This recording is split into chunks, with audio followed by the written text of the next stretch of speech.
Why are there so many different names for the plan of salvation? Post contributed by BMC Team. D and C know why. number 312. 교리와 성약 93편. 이는 보라, 만일 아담이 즉시로 그 손을 내밀어 생명나무의 열매를 취하였더라면 그는 하나님의 말씀대로 영원히 살아 회개할 기간을 갖지 못하였을 것이요. 또한 하나님의 말씀 역시 무효하게 되어 위대한 구원의 계획이 좌절되었을 것임이니라.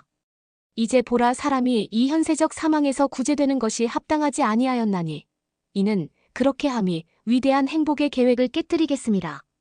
그러므로 공의를 좇아 이 시험의 상태, 참으로 이 예비적 상태에서 사람들이 회개하는 조건 위에서가 아니고는 구속의 계획이 이루어질 수 없었나니 이는 이러한 조건이 아니고는 공의의 일을 폐함이 없이 자비가 효력을 가질 수 없었음이니라. 이제 공의의 일은 폐하여질 수 없으리니 만일 그러하면 하나님은 하나님이시기를 그치시리라. 이에 이제 속죄가 행하여지지 않고서는 자비의 계획이 이루어질 수 없었던지라. 그러므로 자비의 계획을 이루시기 위하여 공의의 요구를 충족시키기 위하여 하나님이 친히 세상의 죄를 위하여 속죄하시나니 이는 하나님이 완전하신 공의로우신 하나님이시자 또한 자비로우신 하나님이시고자 함이라. 엘마서 42장 5절, 42장 8절, 42장 13절, 42장 15절. 더노. 수세기 동안 하나님과 인류와의 관계의 본질에 대한 오해가 만연해 있었습니다. 후기 성도 역사가인 매튜 맥브라이드는 이렇게 설명합니다. 5세기 이래로 기독교 정통은 창조주와 그분의 피조물 사이에 거의 넘을 수 없는 간극을 두었습니다. 기독교인들은 인류가 무에서 유를 창조했다고 믿게 되었습니다. 하나님은 기존의 재료를 재구성하는 장인이 아니라 완전히 다른 신비롭고 알 수 없는 그분의 창조물과는 별개의 존재였습니다. 그러던 중 1833년 5월 6일 선지자 조셉 스미스가 받은 계시, 현재 교리와 성약 93편으로 알려진 앞에서 모든 오해가 녹아내렸습니다. 이 계시와 이와 유사한 계시를 통해 사람들은 자신들이 불멸의 영역에서 그분과 함께 살았던 문자 그대로 하나님의 영의 자녀이며 그분과 같이 되기 위해 그분의 면전으로 돌아갈 계획이 있다는 것을 알게 되었습니다.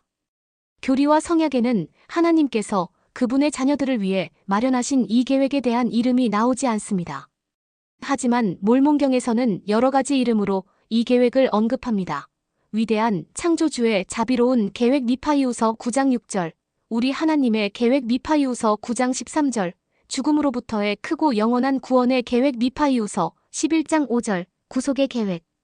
영원한 하나님의 위대한 계획 엘마서 34장 9절, 회복의 계획 엘마서 41장 2절, 행복의 계획 엘마서 42장 8절, 16절, 자비의 계획 엘마서 42장 15절, 31절, 구원의 계획 이 예이롬서 1장 2절, 엘마서 24장 14절, 42장 5절 그것입니다.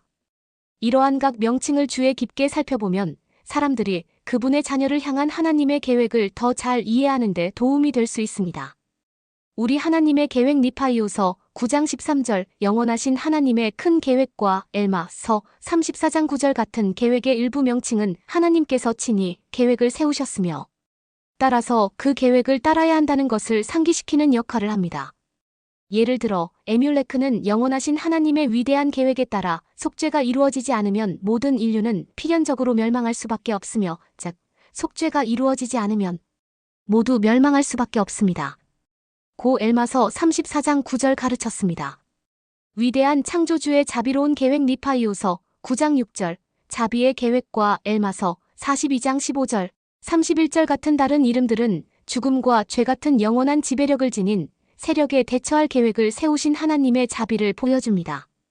엘마는 아들에게 영혼을 회개하게 하여 자비의 큰 계획이 그들을 차지하게 하라고 엘마서 42장 31절 설명했습니다. 죽음에서 구원하는 위대하고 영원한 계획 니파이오서 11장 5절 회복의 계획 엘마서 41장 2절 같은 이름은 그 계획이 모든 사람이 부활할 것을 보장한다는 것을 보여줍니다. 엘마는 회복의 계획은 하나님의 공의에 따라 필수적인 것이니 이는 사람의 영혼이 그 몸으로 회복되는 것이 그리스도의 능력과 부활에 따라 필수적이고 정당하기 때문입니다. 라고 엘마서 41장 2절 말했습니다. 몰몬경에서 이 계획의 가장 일반적인 명칭으로 눈에 띄는 것은 구속의 계획이라는 이름입니다. 이 이름은 몰몬경의 15개 구절에 등장합니다. 이 이름은 독자들에게 이 계획이 죄와 죽음으로부터의 구원을 제공한다는 사실을 상기시켜줍니다. 예를 들어 엘마는 창세부터 마련한 구속의 계획이 없었다면 죽은 자의 부활은 없었을 것이라고 엘마서 12장 25절 가르쳤습니다.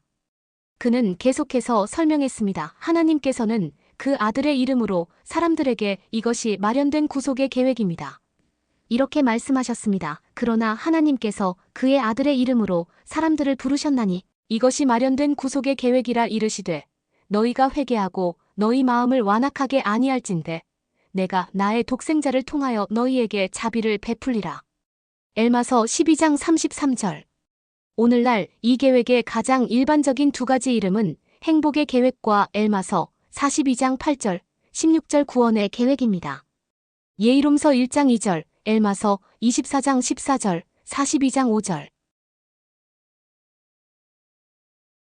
이 이름들은 계획의 일부가 실천하기 어렵더라도 그 궁극적인 목적은 인류의 행복과 구원이라는 것을 보여줍니다. 엘마는 그러나 보라 사람은 죽기로 정해졌고 그러므로 그들은 생명나무로부터 끊어졌던 것 같이 지면으로부터 끊어져야 하느니라. 이에 사람은 영원히 이른바 되었나니 참으로 그들은 타락한 사람이 되었느니라. 고 엘마서 42장 16절 선언했습니다. 더와이. 이 계획의 다양한 이름은 이 계획이 얼마나 포괄적인지를 보여줍니다. 교리와 성약 93편 24절에는 야곱서 4장 13절을 의역하여 진리는 있는 그대로 있었던 그대로 장래에 있을 것을 아는 지식이다라고 명시되어 있습니다. 계획에 대한 지식, 즉 인류가 현재 어디에 있고 이전에 어디에서 왔으며 이생 후에 어디로 갈 것인지에 대한 지식이 바로 이것입니다. 몰몬경에 나오는 이 계획의 이름은 삶의 목적을 밝히는데 도움이 될 뿐만 아니라 풍성하고 충만한 하나님의 참된 본성을 드러냅니다. 아버지의 위대한 계획은 그 이름들이 암시하는 모든 것, 즉 그 일부분이 아니라 하나의 위대한 전체입니다. 그러나 이 이름들은 또한 풍성하고 충만한 하나님의 참된 본성을 드러내기도 합니다. 아버지 하나님께서 직접 계획을 세우셨기 때문에 그 계획은 반드시 실행될 것이며 사람들은 하나님께서 약속을 지키실 것이라는 완전한 믿음을 가질 수 있습니다. 모든 사람이 부활할 수 있는 계획이기에 사람들은 죽음이 끝이 아니라는 것을 확신할 수 있습니다. 계획은 하나님의 자비를 보여주기 때문에 사람들은 이 자비가 결코 그들을 실망시키지 않을 것이라는 믿음을 가질 수 있습니다. 계획은 죄와 죽음으로부터 구원의 확실한 방법을 제공하기 때문에 사람들은 필멸의 악에서 해방될 수 있다는 희망을 가질 수 있습니다. 계획의 궁극적인 목적은 인류의 행복과 구원이므로 사람들은 하나님의 도움으로 결국 모든 일이 잘 풀릴 것이라는 믿음으로 어려운 시기를 헤쳐나갈 수 있습니다. 조셉 스미스의 계시는 몰몬경과 함께 하나님의 계획과 우주에서 인류의 위치에 대해 광범위하고 폭넓은 관점을 제시합니다. 계획의 다양한 측면에 대한 지식은 때때로 혼란스러워 보이는 복잡한 세상에서 위로와 희망을 줄 수 있습니다. 그러나 사람들의 영혼은 이 지상에서 현세와 현세에 오기 전부터 함께 존재했으며 이 현세 이후에도 영원까지 끝이 없는 세계에서도 계속 존재하고 서로 번영할 것입니다. 조셉 스미스는 이렇게 선언했습니다. 사람의 마음인 영혼은 어디에서 왔을까요? 학자들은 태초에 하나님이 만드셨다고 말하지만 그렇지 않습니다. 나는 더 잘 알고 있습니다. 하나님께서 그렇게 말씀하셨습니다. 친구를 잃고 슬퍼하는 여러분은 잠시 헤어진 것뿐입니다.